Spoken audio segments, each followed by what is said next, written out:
पहलगाम हमले में पाकिस्तान के खिलाफ नए सबूत। जी हां, आतंकी हमले में शामिल तीनों पाकिस्तानी नागरिक थे और तीनों आतंकी लश्कर-ए-तैयबा के सीनियर कमांडर थे। आपको बता दें, तीनों आतंकियों को ऑपरेशन महादेव में ढेर किया गया और आतंकी सुलेमान शाह हमले का मास्टरमाइंड था। आपको बता दें, आतंकी अबू हमजा पहलगाम का दूसरा शूटर था, आतंकी यासिर पहलगाम का तीसरा शूटर। फिलहाल अब पहलगाम आतंकी हमले में पाकिस्तानी साजिश के सबूत के लिहाज से यह खबर बहुत बड़ी है और आपको यह भी बता दें कि किस तरीके से अब तीनों आतंकी लश्कर-ए-तैयबा के सीनियर कमांडर थे, इसको लेकर इंफॉर्मेशन सामने आई है। तीनों आतंकियों को ऑपरेशन महादेव में ढेर किया गया। तो सबसे पहले आपको बताते हैं, पहलगाम आतंकी हमले में पाकिस्तानी साजिश के ये पक्के सबूत आखिर हैं क्या। 2 वोटर आईडी कार्ड, लाहौर का वोटर आईडी कार्ड मिला, गुजरात पाकिस्तान का वोटर आईडी कार्ड मिला, स्मार्ट आईडी चिप जहां सैटेलाइट फोन से तीनों के बायोमेट्रिक रिकॉर्ड्स और चॉकलेट के wrapper. UEM Jaipur is a perfect target for prospective students aspiring for good jobs, good education with future-ready skills. Candyland और चोकोमैक्स chocolate wrapper भी मिले हैं। हालांकि फॉरेंसिक जांच के लिहाज से समझिए, जहां घटनास्थल पर 7.62 by 39 mm कारतूसों का मिलान हुआ और हमलावरों से बरामद AK-103 राइफल से भी। इसके अलावा फॉरेंसिक जांच के लिहाज से मारे गए आतंकियों का डीएनए का मिलान और घटनास्थल पर एक फटी हुई शर्ट से मिलान।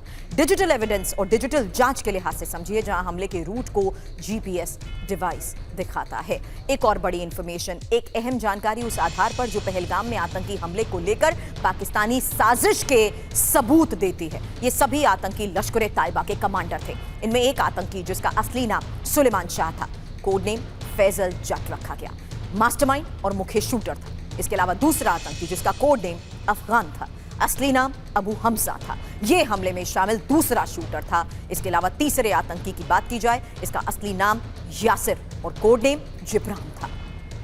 फिलहाल अब इंफॉर्मेशन वॉल का रुख करूंगी क्योंकि आपको ये बताते हैं जो सबूत सामने आए हैं उससे पता चला कि कब और कैसे पहलगाम में आतंकी आए थे। हालांकि बड़ी खबर उस लिहाज से जहां मई 2022 में एलओसी पार कर गुरेज सेक्टर में ये शामिल हुए, 21 अप्रैल 2025 बेसरन घाटी के पास छिपे। एक और इंफॉर्मेशन उस आधार पर जहां आपको बता दें कि 22 अप्रैल 2025 बेसरन आतंकवादी पहुंचे थे और एक और बड़ी बात जिससे ये साफ हुआ कि कैसे 22 अप्रैल 2025 को गोलीबारी कर ये भाग गए। हालांकि इन्हीं आतंकियों की लगातार कैसे ये मूवमेंट्स ट्रैक हुई और किस आधार पर ये तमाम सबूत अब सामने आए हैं, इस बारे में और डिटेल जानकारी के साथ मेरे सहयोगी जितेंद्र शर्मा हमें ज्वाइन कर चुके हैं। बताएं जितेंद्र। जी बिल्कुल, देखिए जितने भी सबूत वहाँ से मिले, यानी कि चाहे उनकी जो राइफल थी उसका बैलिस्टिक रिपोर्ट सामने आया जिसमें पता चला कि उसी बंदूक से गोलियां चली थी जो कि बेसरन घाटी में सैलानियों के ऊपर चलाई गई थी। इसके अलावा डीएनए प्रोफाइलिंग की गई, उससे अहम सबूत पता चले कि आखिरकार ये जो तीनों आतंकी हैं ये इस पूरे हमले के अंदर शामिल थे। एक फटी हुई शर्ट थी जिस पर खून के धब्बे थे, उससे डीएनए प्रोफाइलिंग की गई। जो चॉकलेट के रैपर्स घटनास्थल से मिले वो चॉकलेट इनके पास से बरामद हुई। तो ये इस तरीके के तमाम सबूत है जो फिलहाल भारतीय जांच एजेंसियों के पास मौजूद है और ये पुख्ता तौर पर अब कहा जा सकता है कि ये तमाम फॉरेन टेररिस्ट यानी कि जो तीनों पाकिस्तानी आतंकी मारे गए हैं ऑपरेशन महादेव में, यही दरअसल बेसरन घाटी में सैलानियों पर हमले में शामिल थे। तो कहीं ना कहीं भारत के पास अब अहम सबूत है जो इस बात को पुख्ता करता है कि पाकिस्तान की इन्वॉल्वमेंट पूरी बेसरन घाटी में हुए आतंकी हमले में थी। जी तो पहलगाम आतंकी हमले में पाकिस्तानी साजिश के सबूत के बारे में बता रहे थे मेरे सहयोगी जितेंद्र। शुक्रिया जितेंद्र आपका। एक और बहुत बड़ी खबर है और ये पीओके के पत्रकार का बड़ा दावा, पीओके में फिर शुरू हुए ट्रेनिंग कैंप। आपको बता दें, जैश लश्कर हुजी के ट्रेनिंग कैंप को लेकर ये बड़ी खबर है। अलकायदा ने भी ट्रेनिंग कैंप शुरू किए हैं। ऑपरेशन सिंदूर के बाद शुरू हुए ट्रेनिंग कैंप को लेकर फिलहाल क्या बड़े दावे किए गए हैं, यही एक और बहुत बड़ी खबर है। आपको बता दें, पीओके के पत्रकार का ये बहुत बड़ा दावा, पीओके में जेक्यूएम कमांडर रिजवान की पिटाई और लोगों के विरोध के बाद जनाजे में जाने पर गुस्सा, आतंकी रिजवान ने बंदूक दिखाई, लोगों ने पीटा।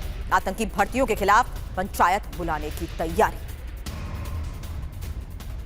हाईगला के अंदर जो वाकया पेश आया है जिसमें जमात अल दावा के कमांडर साहब की छिद्रोल की गई, रिजवान अनीस साहब और उनके साथियों की तारीखी छिद्रोल वहां पे हुई और